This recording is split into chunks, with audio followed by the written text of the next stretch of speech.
cumpliendo la gran comisión de nuestro Señor Jesucristo de, por tanto, ir y hacer discípulos a todas las naciones, enseñándoles que guarden todas las cosas que os he mandado. Buenas noches. Quiero decirles que para este servidor es un privilegio hermoso estar con ustedes y compartir este tiempo. Queremos comenzar y vamos a la carta a los Hebreos, hermanos. Hoy continuamos con el capítulo 9. Ya dijimos que este pasaje 9 y 10 nos hablan y el enfoque es los sacrificios. Capítulo anterior, los capítulos que vimos en la sección anterior, básicamente del capítulo 4:14 hasta el 8:13, el enfoque está en el sacerdote, en el sacerdocio.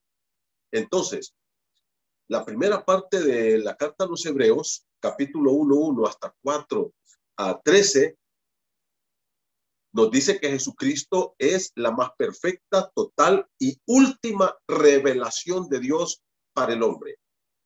Cristo es la máxima revelación de Dios. La palabra de Cristo y su persona, su obra, sus milagros, toda su vida es una revelación perfecta de Dios para nosotros. Por eso tenemos que escucharlo. Luego, la segunda sección que vimos en la carta a los Hebreos, capítulo 4:14 hasta el 8:13, Jesucristo es el más perfecto, completo y necesario sumo sacerdote de Dios para el hombre. Y ahora estamos viendo la tercera sección, capítulo número Hebreos 9:1 hasta el capítulo 10, verso 39. Jesucristo es el perfecto, completo y único sacrificio de Dios para el hombre. Jesucristo es el único. Y por favor, miren esta palabra, único, perfecto, completo, total.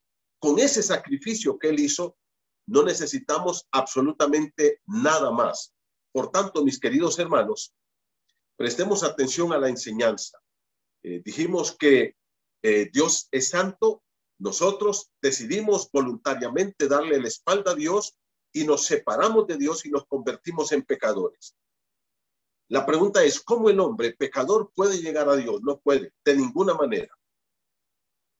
Y la palabra de Dios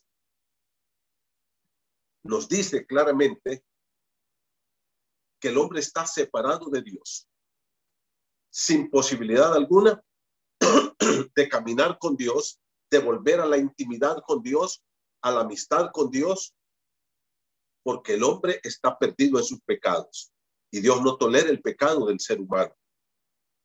Ahora nosotros vamos a ver entonces cómo este hombre pecador puede llegar a Dios. ¿Y cómo lo puede hacer? Únicamente por medio de Jesucristo, quien es el sacrificio perfecto de Dios para el hombre, para que el hombre pueda llegar a él. No hay otro. Ahora, aquí tenemos varios puntos aquí en el capítulo 9 y 10, y yo quiero que ustedes vayan conmigo despacio. Vamos a ir desarrollando este pasaje, tratando de explicarlo o de exponerlo de la forma más clara posible. Y quiero decirles que estoy orando mucho por esto, hermano, porque no es fácil exponer la palabra de Dios claramente, con una entrega, con amor, con pasión, para que cada uno lo podamos entender. Y quiero decirles que es el Espíritu Santo el que puede aclarar nuestra mente y nuestro corazón.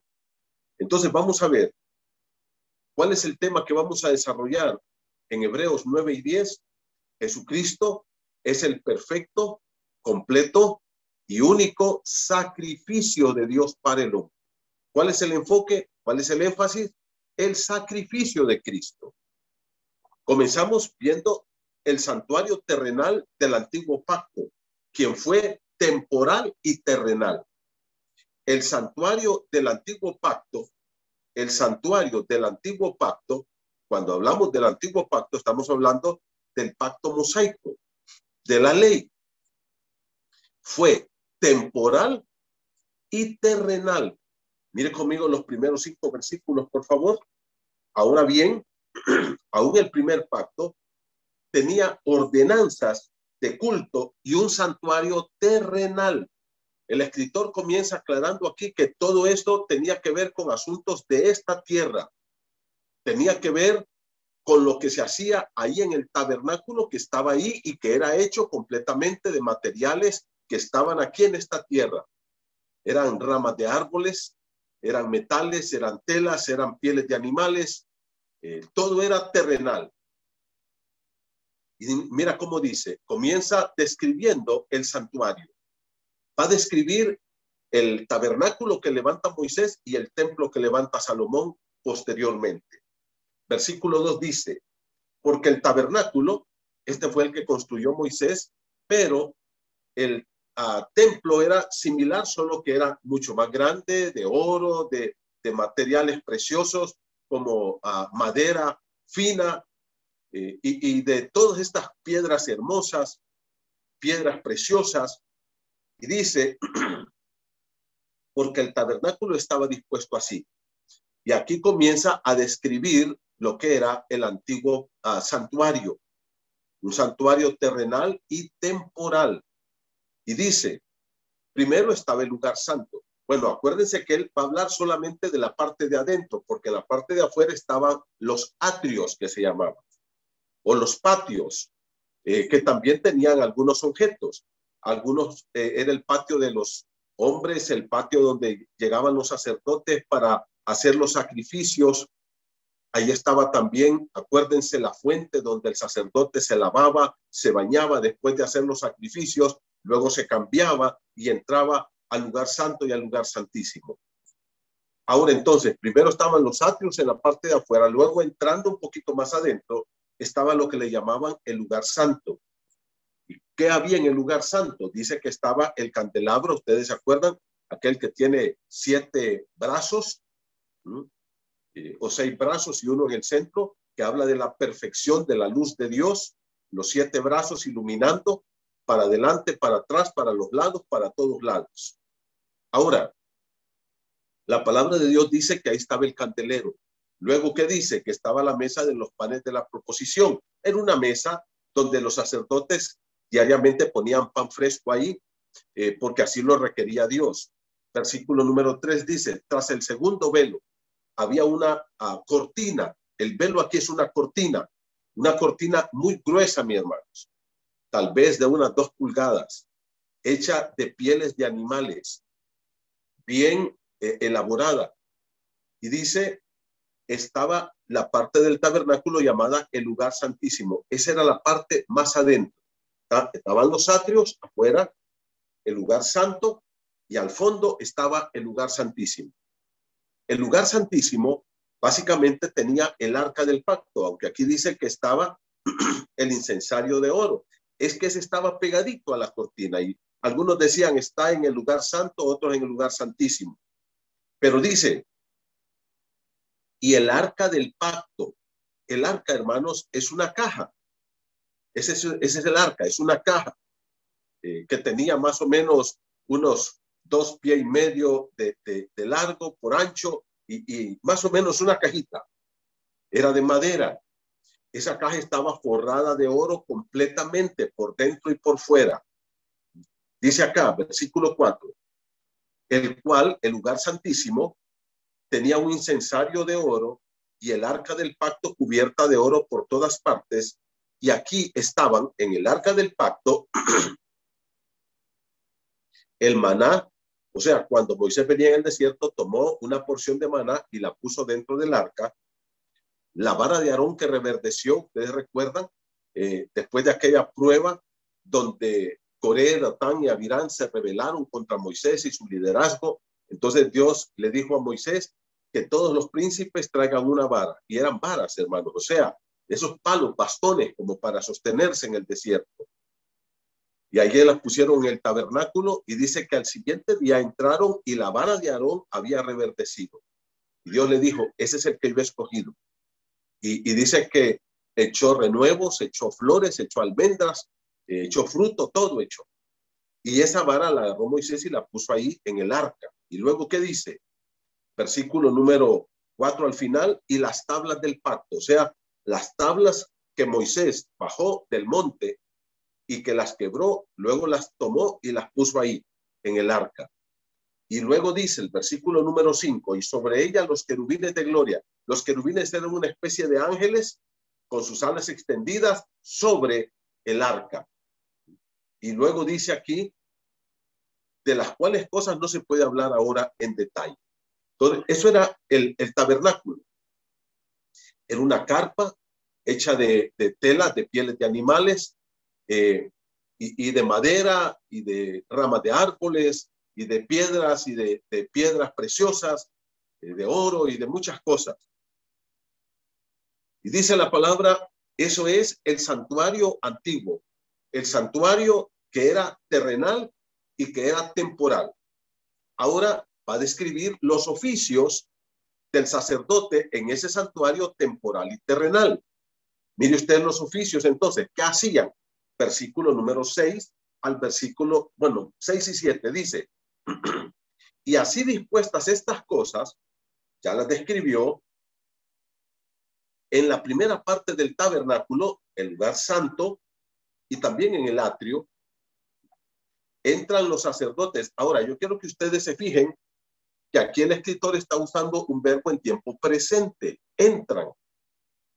Eso implica que cuando él escribe esta carta, todavía el tabernáculo o el templo, digamos, que construyó, ese ya fue el que reconstruyó Herodes, donde entraba Jesús, donde estaban Anás y Caifás como sumos sacerdotes, todavía estaba en pie, no había sido destruido. Por eso se cree que esta carta fue escrita más o menos en el año 68, algunos 67, 69, por ahí. Ese es el rango de las fechas en que fue escrita esta carta. Porque en el año 70, el general Tito entró a Jerusalén y destruyó el templo. A partir de ese año, lo único que quedó fue el muro de las lamentaciones, que está todavía ahí en Jerusalén. A partir de ese momento, del año 70 en adelante, ya no hubo más sacerdocio, ya no hubo más sacrificio, ya no hubo más templo, ya no hubo nada de eso. Es más, no hubo nación hebrea. Ya no hubo una nación llamada Israel. Hasta el 14 de mayo de 1948, cuando la higuera volvió a florecer. Ahora, dice versículo 6, así dispuestas estas cosas, en la primera parte del tabernáculo, en el lugar santo, entran los sacerdotes continuamente para cumplir los oficios del culto. ¿Qué era lo que hacían? Y miren, los sacerdotes podían entrar libremente todos los días al lugar santo, al atrio y al lugar santo. En el lugar santo, ellos llegaban, entraban, limpiaban todo lo que había ahí, la mesa, quitaban los panes, ponían pan fresco, limpiaban los candeleros, les ponían aceite, los mantenían encendidos, hacían todo el oficio que había que hacer ahí. Versículo número 7, pero en la segunda parte, ya entrando más al fondo, hasta el lugar santísimo, solo el sumo sacerdote, ahí nadie más podía entrar, una vez al año, solamente un día. Y esto está en Levítico capítulo 16. Se le llama el día de expiación, solo ese día. Y únicamente ese día, y nada más que ese día, el sumo sacerdote podía de alguna forma entrar ahí con la sangre de estos animalitos. Y luego, ¿qué dice? Solo el sumo sacerdote una vez al año, no sin sangre. Tenía que llevar sangre en sus manos, en el hebrío. Ellos tenían ahí algo especial. El sacerdote mataba el cordero, agarraba la sangre y entraba con esa sangre hasta el lugar santísimo. Una vez al año, nada más. Nada más. Nadab y Abiud, por ejemplo, los hijos de Aarón, un día les dio por entrar y dice que estaban ofreciendo fuego extraño. Probablemente era algún ritual que habían visto en los templos paganos y ellos dijeron, lo vamos a implementar aquí. ¿Y sabe qué pasó? Murieron inmediatamente. Nadab y Abiud, los hijos de Aarón. Ahora, ahí al lugar santísimo, hermanos, nadie podía entrar, nadie, solo el sumo sacerdote, una vez al año, tenía que vestirse sus vestiduras sacerdotales, además de vestirse sus vestiduras, tenía que matar este cordero, tomar la sangre y entrar hasta el lugar santísimo. Y luego, ¿qué dice el versículo número 7? La cual, hablando de la sangre, ofrece primero por sí mismo. Entonces, entraba primero para pedir perdón por sus propios pecados. Y luego, ¿qué dice? Y por los pecados de ignorancia del pueblo. Ahora dice también, entraba una segunda vez con otra sangre de otro cordero para que Dios perdonara los pecados del pueblo. Y eso usted lo puede leer detalladamente en el libro de Levítico capítulo 16. Ahí está todo el ritual que se hacía, el día de expiación. Ahora, mis hermanos, esto nos lleva a un tercer punto aquí, dentro del capítulo 9. Primero, el santuario del antiguo pacto era temporal y era terrenal. Segundo, el oficio de los sacerdotes en el santuario del templo terrenal y temporal. Ellos entraban y hacían el oficio, y al lugar santo podían entrar todos los sacerdotes, pero al lugar santísimo solamente uno. El sumo sacerdote, una vez al año, con sus vestiduras, primero con la sangre por sus pecados y luego por la sangre de los pecados de todo el pueblo. Ahora, en tercer lugar, el significado de estos símbolos. Ahora el escritor, hermanos, nos va a dar una enseñanza de qué significaba todo eso. ¿Qué era lo que implicaba eso? ¿Y cuál era su enseñanza simbólica? Y ahora mire usted, la lección que nos da el Espíritu Santo, versículo número 8, dice, dando el Espíritu Santo a entender. O sea, cada vez que se hacía esto y cuando el hebreo llegaba, porque los hebreos llegaban de todas partes de la nación. Acuérdense que el templo estaba en la ciudad de Sión, ahí en Jerusalén. Ahí estaba el templo o el tabernáculo. Ahí lo colocó David. Ahora, ¿cuándo? Miren ustedes esto, hermano.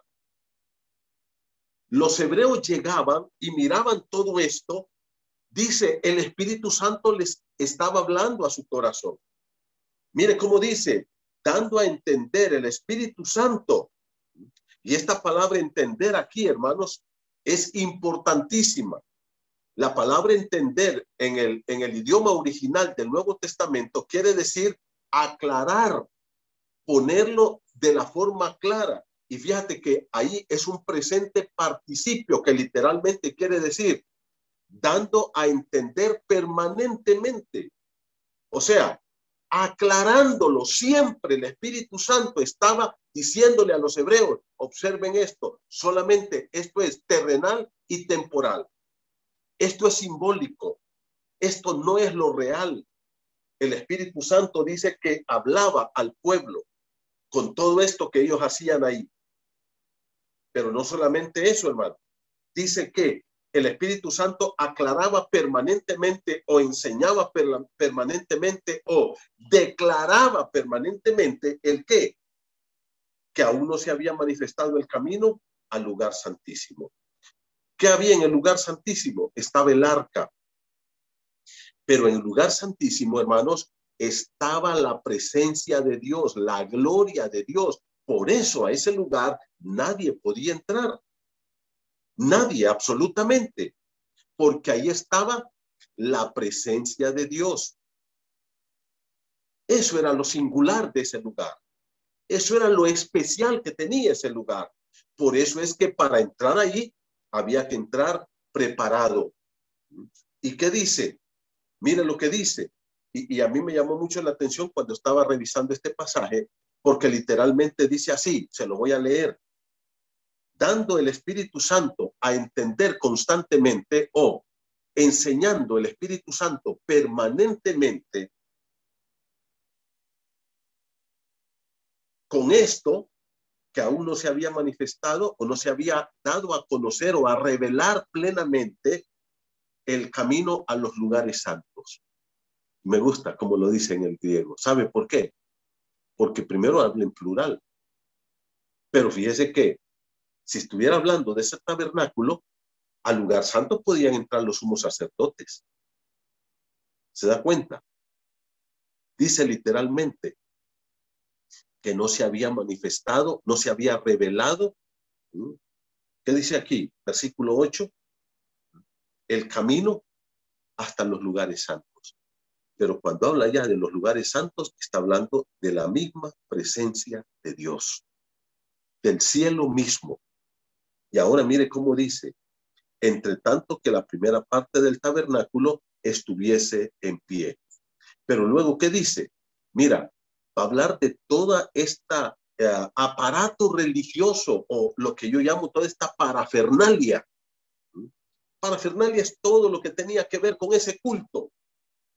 Desde el tabernáculo, desde todas las cosas que habían ahí, la mesa, los panes, el candelero, el arca y todo lo que había ahí, los sacerdotes, incluyendo los sacerdotes, sus vestimentas, los rituales de matar los animales, el entrar, todo eso, todo ese aparato religioso. Mira cómo dice el versículo número 9, y este es importante. Todo eso, ¿sabe qué era? Según la enseñanza del Espíritu Santo, porque eso lo dice en el verso 8, un símbolo. Mire cómo dice el verso 9, lo cual se refiere a todo eso que ha dicho desde el versículo 1 hasta el versículo 8, o hasta el versículo 7 si usted quiere. Todo el culto, todo el templo, todo el tabernáculo, todo lo que había ahí, todos los objetos que habían ahí, todos los sacerdotes, todos los sacrificios, todo eso dice. Mira el versículo número 9, es símbolo. Y hermano, a mí me encantó la palabra que está aquí en el griego. ¿Sabe cuál es la palabra? Parabolé, de donde viene nuestra palabra parábola. Todo eso, dice el Espíritu Santo, solo era una parábola. ¿Se da cuenta? Esto a mí me encanta, hermano. Esto me fascina. ¿Qué es una parábola? Es poner una cosa al lado de otra con el fin de compararlas. Y aquí está el Espíritu Santo, establece este culto terrenal, temporal, con objetos terrenales, con hombres imperfectos, que todavía tenían que entrar hasta el lugar santísimo con sangre para que Dios perdonara sus propios pecados y después por los pecados de todo el pueblo, y nadie más podía entrar hasta el lugar santísimo. Y dice el Espíritu Santo, daba a entender que el acceso a los lugares santos, al cielo, todavía no estaba listo. O sea, no había libertad. Pero la otra cosa, el Espíritu Santo nos daba a entender, dice, que todo eso era una parábola, un símbolo. Aquí lo traducen como símbolo, pero la palabra es parábola, literalmente. ¿Qué quiere decir? Todo eso era un sentido figurado. Todo eso era una comparación, porque eso quiere decir una parábola, una comparación, un símbolo. No era lo real. Todo eso, hermano, no era real. Solamente era algo temporal. Mira el versículo 9 dice, lo cual es símbolo o una parábola para el tiempo presente, para hoy. Literalmente es para el tiempo señalado. Y aquí, hermanos, en mi opinión muy particular, en el estudio de este pasaje, más que tiempo presente, quiere decir para el momento en que Cristo rompió todo ese esquema. El momento en que Cristo murió en la cruz del Calvario. Ese es el tiempo señalado. ¿Recuerdan cuando Cristo dijo, consumado es? Dice la palabra de Dios que ese velo que estaba en el templo se rompió, se rasgó. Y aclara la palabra, de arriba a abajo. ¿Sabe por qué? Porque la salvación viene de Dios para el hombre. El templo quedó sin velo a partir de ese momento. El velo se rompió y eso era una catástrofe para los judíos. ¿Sabe por qué? Porque entonces quiere decir que todo el mundo podía entrar y pasar hasta el lugar santísimo. Ya no había velo. Pero ahora, cuando dice aquí en el versículo 9, Versículo 9, lo cual es símbolo o una parábola para el tiempo presente, más que el tiempo presente, es el día señalado, el momento señalado, que fue cuando Cristo rompió el velo con su muerte, y él murió, fue sepultado y resucitó, y nos abrió el camino hasta los lugares celestiales, o los lugares santos, que lo va a decir más adelante. Y mire, el versículo 9 sigue diciendo, según el cual se presentan ofrendas y sacrificios, todavía se estaban presentando, que no pueden hacer perfecto en cuanto a la conciencia al que practique ese culto. ¿Sabe qué es la conciencia, hermano? Es aquí lo que está dentro de nosotros, que nos hace conscientes de que somos pecadores. Y dice, esa gente, sus conciencias no eran lavadas. ¿Y qué dice aquí? Dice, no puede ser perfecto en cuanto a la conciencia. O sea, esa conciencia moral de que hemos pecado, de que hemos fallado, de que todavía tenemos la mancha del pecado. Literalmente eso es más que todo. Estar consciente de que tenemos esa mancha y que ahí está permanentemente. Dice la palabra de Dios que era incapaz todo ese culto de quitar esa culpabilidad del pecado del ser humano, de limpiar al hombre. ¿Sabe por qué? Porque el apóstol Juan lo aclara en 1 de Juan 1:7. La sangre de Jesucristo, su Hijo, nos limpia de todo pecado. Nosotros todavía pecamos, pero ya tenemos una conciencia de que nuestra alma, corazón y nuestra vida está limpia por la sangre de Cristo. Hemos sido lavados con la sangre de Cristo.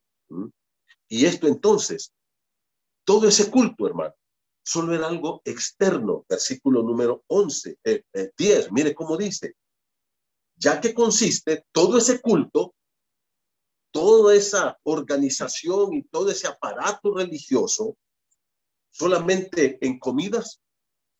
¿Sabe usted que después de que mataban el animalito se lo iban a comer? Eso es lo que hacía. Se lo comían los sacerdotes, se lo comía el sumo sacerdote, se lo comían sus familias. Y por ejemplo, la Pascua, que también mataban un animalito, se la comía la gente en sus casas. Esos corderos que mataban para la Pascua, la gente se los comía en las casas. Y mire cómo dice, consiste solo en comidas y bebidas. La gente ahí siempre había vino tomando y agua y cosas así. Versículo 10 dice, en diversas abluciones. La palabra ablución aquí, hermanos, literalmente es bautismos, pero debería de ser más lavamientos. ¿Se acuerdan ustedes, hermanos? Allá en el libro de Levítico, todo lo que dice que el judío tenía que hacer para la purificación de sus pecados o de las inmundicias. Dice, tiene que bañarse. Por ejemplo, en el libro de Juan, capítulo 2, cuando Jesús hizo su primer milagro, allí en Juan 2 dice literalmente, habían unas bodas en Caná de Galilea y fueron invitados Jesús y sus discípulos, y fue invitada también la madre de Jesús. Y a la boda se les acabó el vino. Y dice, María le dice, no tienen vino. Y Jesús le dice, ¿qué tienes que ver eso conmigo, mujer? Aún no ha llegado mi hora. Y María le dice, hagan todo lo que les dice. Y habían ahí 4 tinajas de agua, conforme el rito de la purificación, en la cual cabían 2 o 3 cántaros. Más o menos, en cada tinaja de esas, cabían, hermanos, unos 80 litros de agua. 80 litros de agua. Y habían 4. Ahora, ¿para qué estaba esa agua ahí? ¿Sabe para qué estaba esa agua? Dice, para el rito de la purificación. O sea, el judío iba a la calle, venía y se lavaba. El judío salía a una reunión, regresaba y se lavaba. Iba a comer y se lavaba. O sea, eso es lo que está hablando aquí, que era solamente bañarse, pero el alma seguía igual. Eso es el problema aquí. Lo externo versus lo interno. ¿Ya se dio cuenta, mi hermano? Dice que ese ritual solo consistía en ¿qué? En comidas, bebidas, diversas abluciones, ¿Y qué más dice el versículo 10? Y ordenanzas acerca de la carne, o sea, del cuerpo. Y mire cómo aclara aquí. Impuestas hasta el tiempo de reformar todas las cosas. Dice, hay un tiempo, y otra vez aquí un adverbio importante, hasta, marca un punto, donde Dios dice, esto ya no sigue, aquí viene otra cosa. Hasta ese momento. ¿Y cuándo fue ese momento? Ya lo dijo en el versículo número 9, lo cual es símbolo en el tiempo presente. O sea, es símbolo en este momento hasta que Cristo murió en la cruz del Calvario. De ahí para acá, ya todo eso no lo necesitamos. Nadie necesita llevar un animalito para que Dios lo perdone. Nadie necesita hacer un sacrificio. Nadie necesita hacer una comida o tener un bautismo o tener esto o tener lo otro. No necesitamos nada de eso para el perdón de los pecados. Absolutamente. No lo necesitamos. Y esto nos lleva entonces, hermanos, a avanzar un poquito en nuestro estudio. Y ahora vamos a ir a lo que es el oficio, lo que viene del versículo 11 hasta el versículo, hasta el final lo vamos a ver. El servicio de Cristo ahora en el santuario celestial. En el santuario celestial. Ya vimos los oficios de los sacerdotes en el santuario terrenal y temporal. Ahora viene la contraparte. El servicio de Cristo en el santuario celestial. ¿Qué pasó ahora? Ahora yo quiero que usted vaya conmigo. Mire el versículo 11.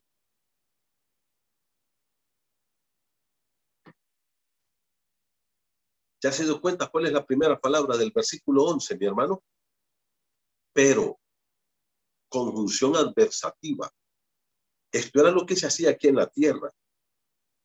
Ahí estaba el tabernáculo, el lugar santo, el lugar santísimo, los sacerdotes, los sacrificios, y hacían todo un ritual, pero todo eso no limpiaba la conciencia, el alma y el corazón del ser humano.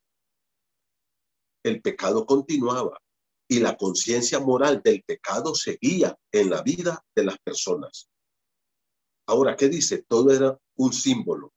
Todo lo que se hacía ahí era una parábola, una comparación con algo mucho más grande. Y ahora dice el versículo número 11, pero estos hacían esto aquí, pero ahora lo contrario, lo diferente, es lo que Cristo va a hacer. Estando ya presente Cristo, ahora dice, miren, eso ya quedó allá, esa parábola, como lo dice aquí, ese símbolo, ya quedó en el pasado. Ahora Cristo implementó lo verdadero. Hay una diferencia muy grande entre lo que hacían los sacerdotes levíticos descendientes de Aarón y entre lo que Cristo ha venido a hacer, a asegurarnos y a darnos la vida eterna y el perdón de todos nuestros pecados. Una salvación perfecta. Mire cómo lo dice aquí en el versículo 11.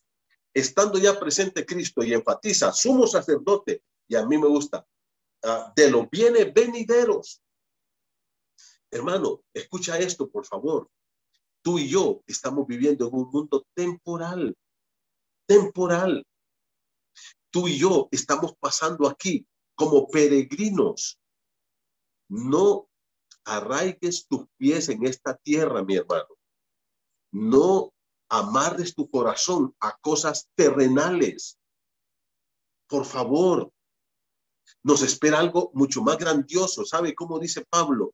Cosas que ojo no vio, ni oído yo, ni han subido a mente humana, son las cosas que Dios ha preparado para los que le aman. No desperdiciemos nuestro tiempo solamente en estas cosas terrenales. Cristo dijo, hay cosas que son eternas, es el reino de Dios, y lo vamos a ver en el capítulo 12 de Hebreos. Lo vamos a ver en el capítulo 12, 11 y 12. Porque mira, me gusta mucho esto. ¿Te acuerdas la primera parte del estudio a los Hebreos? Jesucristo es el más perfecto, la perfecta, última y más grande revelación de Dios para el hombre. La segunda parte, Jesucristo es el perfecto, total y completo y necesario sumo sacerdote de Dios para el hombre. Tercera parte, Jesucristo es el sacrificio perfecto, completo y total de Dios para el hombre. Ahora, es todo lo que Dios nos ha dado. Pero en el capítulo 11, ahora habla de cómo vamos a responder nosotros a todo esto que el Señor ha hecho por nosotros. Y solo hay una forma. ¿Cuál es la forma? Por medio de la fe, por medio de creer en Él. ¿Ves cómo está de linda la palabra? Capítulo 11 y 12 respondan a todo esto que Dios nos ha dado, a su palabra, a ese gran sumo sacerdote y a ese gran sacrificio, con toda su fe. Con toda su fe. ¿Qué dice aquí? Versículo 11. ¿De qué estamos hablando? De lo que Cristo hizo. De que su servicio en el santuario celestial nos trajo a nosotros, hermano, seguridad eterna, limpieza total, salvación perfecta. Cristo entrando en el verdadero tabernáculo con su propia sangre, no con la sangre de machos cabríos, ni de toros, ni de becerras, ni de nada, sino con su propia sangre. Se presentó ante Dios, presentó su sangre y le dijo: Padre, mira, aquí está mi sangre, yo pagué por esta gente. Y obtuvo eterna redención. Versículo número 11. Pero estando ya presente Cristo, sumo sacerdote de los bienes venideros. Hay bienes venideros maravillosos. Me encanta cómo el apóstol Pedro lo dice. Primera Pedro capítulo 1. ¿Se acuerda? Hemos recibido, dice, una herencia incorruptible, incontaminada e inmarcesible y reservada para vosotros en los cielos. Hermano, tú no vas a vivir eternamente en esta tierra. Tu destino es con Jesús.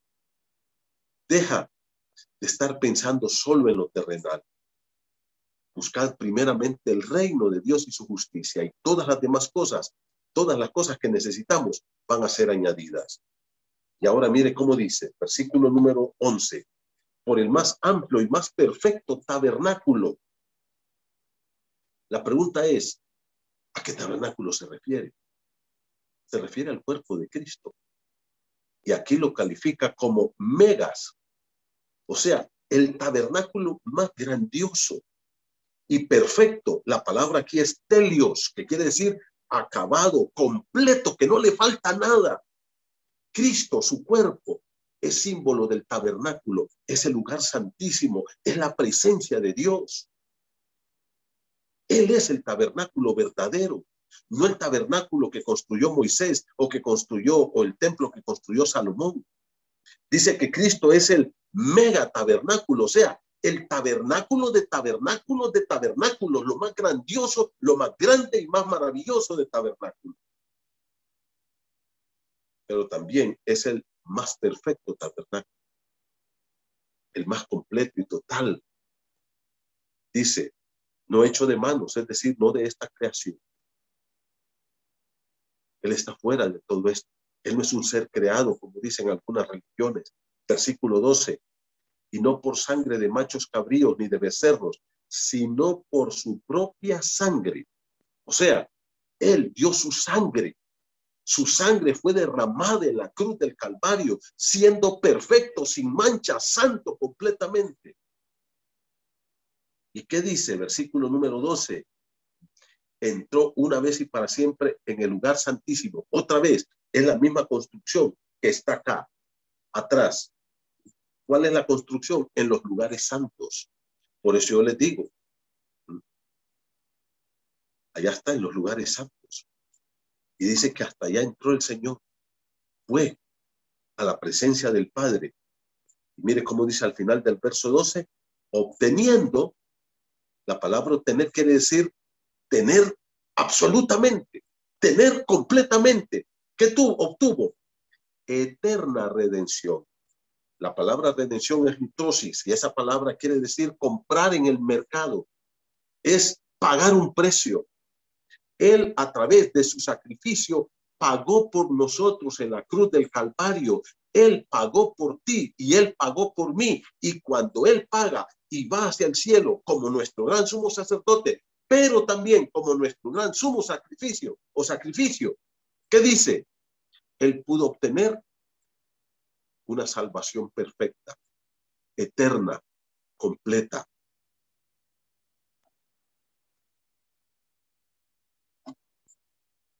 Él llegó a Dios con su propia sangre y nos procuró a nosotros, obtuvo para nosotros una redención eterna. Nos compró eternamente y para siempre. Si los sacrificios, versículo número 13, mire conmigo, porque si la sangre de los toros y de los machos cabríos, esto es en el antiguo pacto, allá en el sacerdocio levítico o aarónico, y de las cenizas de la becerra rociadas a los inmundos santifican para la purificación de la carne. Pregunta maravillosa, verso 14. ¿Cuánto más la sangre de Cristo, el cual Cristo, mediante el Espíritu Eterno, se ofreció a sí mismo, sin mancha a Dios, limpiará vuestras conciencias de obras muertas para que sirváis al Dios vivo? Aquí hay un punto clave, hermano. Dice que la sangre de toros y machos cabríos nunca pudo limpiar la conciencia de aquellos. Nunca pudo obtener una limpieza profunda. Solo eran abluciones, baños, aquí del cuerpo. Y el judío iba allá y regresaba y se lavaba otra vez. Y si se sentaba en un lugar inmundo, iba y se bañaba otra vez. Y si tocaba un cerdo, iba y se bañaba otra vez. Y si tocaba un perro, iba y se bañaba otra vez. Limpieza del cuerpo. Pero ¿qué dice? Que la sangre de Cristo, miren lo que dice el versículo número 14. Si aquellos lavamientos y esa sangre de becerros y de toros y de machos cabríos limpiaban a la gente la carne, dice, ¿cuánto más? Esto quiere decir, imagínense lo que hace la sangre de Cristo en nosotros, hermanos. Hermano, yo te voy a decir una cosa. Satanás es experto en acusarnos. La palabra de Dios dice en el libro de Apocalipsis 12 que fue lanzado fuera el acusador de nuestros hermanos, el que los acusa delante de nuestro Dios día y noche. Y te voy a decir esto, por favor, hermano. No dejes que Satanás tenga triste tu conciencia. No dejes que Satanás sea un acicate para tu alma. No dejes que Satanás te lastime día y noche, acusándote. Está ahí molestándote, diciéndote, no sirves, sos un cristiano malo, mira lo que haces. Y es cierto, él nos acusa y a veces nosotros pecamos. Pero lo que tú tienes que hacer es ir y decirle, Dios, he fallado, perdóname. Confiesa tus pecados y Dios te perdona. Y mira cómo dice, versículo 14, el cual mediante el Espíritu Eterno, o sea, este plan de la redención del hombre es eterno. Algunos por ahí dicen que Dios planeó el sacrificio de Cristo para redimir al hombre después de que el hombre había pecado. Eso no es cierto. Dice que Cristo se ofreció mediante el Espíritu Eterno. ¿Ah? Dice que eso ya estaba desde antes de la fundación del mundo. Por tanto, esto fue un plan de la gracia y del amor de Dios para nosotros, para procurar la salvación del hombre, para que el hombre pueda de alguna manera llegar al cielo.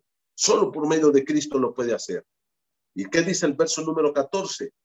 El cual mediante el Espíritu Eterno se ofreció a sí mismo sin mancha a Dios. O sea, Cristo no tenía ningún pecado, puro, santo, sin mancha. Y dice, limpiará vuestras conciencias. ¿Se da cuenta? Limpia lo más profundo de mi ser. Limpia mi alma, limpia mi mente, limpia mi conciencia, limpia mi corazón, limpia mi cuerpo, limpia mi voluntad, limpia mi carácter, limpia todo mi ser. La sangre de Cristo es capaz de limpiarme de todos mis pecados. ¿Y qué dice? Pero mira cómo termina diciendo, para que sirváis al Dios vivo. O sea, aquí el propósito de tu redención, hermano, no es para que tú estés ahí pensando solo en hacer dinero, y mucho menos para que estés metido solo en los pecados de la carne, para que tú ahora le estés dando rienda suelta a tu carne, o para que tú vivas vidas llenas de desánimo, llenas de de toda indiferencia, de toda apatía, de toda rebeldía para con Dios. No, Él te ha redimido y Él quiere que tú le glorifiques. Él quiere que tú le entregues tu corazón a Él, que permitas que tu mente, corazón, alma, cuerpo, espíritu, voluntad, carácter, deseos, sentimiento, voluntad, todo sea transformado a la imagen de Cristo y glorifiques el nombre del Señor. Mire cómo dice, para que sirváis al Dios vivo. Ahora, mis hermanos, ¿qué dice la Escritura? La Escritura aquí dice que con mayor razón la sangre de Cristo que se ofreció por nosotros, siendo santo y sin mancha, dice, va a purificar todo nuestro ser para que nosotros podamos ser capaces de servir al Señor. Y de ahí en adelante habla de la necesidad de esa muerte de Cristo. Era necesaria la muerte de Cristo, pero de esto vamos a hablar el domingo. Así es que, mis hermanos, recuerden, había un culto, pero solo era un símbolo, una parábola. Ahora estamos en lo verdadero. Con Cristo todo cambió. Ya no necesitas ni sacerdotes. Tú eres sacerdote del Dios Altísimo. Dice que Dios nos hizo reyes y sacerdotes. Ahora tú puedes interceder ante Dios por otros hermanos, pedir por sus vidas, por su salud, por sus trabajos, por la vida espiritual de la iglesia. Tú puedes ministrar a otras personas. Ahora no tenemos que ir a un lugar allá para adorar a Dios. Podemos adorarlo en casa, porque Cristo cambió todo eso. Ahora Él está sentado a la diestra del Padre. Él nos perdonó y nos dio una salvación eterna. Ahora, mi amigo, si tú no has recibido a Cristo, tú todavía no tienes el perdón. Tu conciencia te va a seguir lastimando. Y Él quiere perdonarte y salvarte. Solo Cristo puede darte la vida eterna, perdonar todos tus pecados. ¿Y sabe cómo lo hace? Por medio de la fe. Él quiere que tú confíes en Cristo como el único que te puede perdonar y salvar. Entrégale tu corazón a Cristo y recíbele por la fe como tu único Salvador. Vamos a orar. Padre, gracias por esta noche maravillosa, por esa hora perfectísima de Cristo, porque Él, siendo puro, santo y sin mancha, se ofreció a ti para obtener para nosotros eterna redención, porque su obra es perfecta, su obra es completa, y ahora nosotros podemos tener un corazón limpio, una mente limpia, un cuerpo limpio, un alma limpia, una conciencia limpia, porque la sangre de Cristo nos limpia de todo pecado. Pido que fortalezcas la vida espiritual de cada uno de nosotros y que nos enseñes que tú quieres que te sirvamos a ti.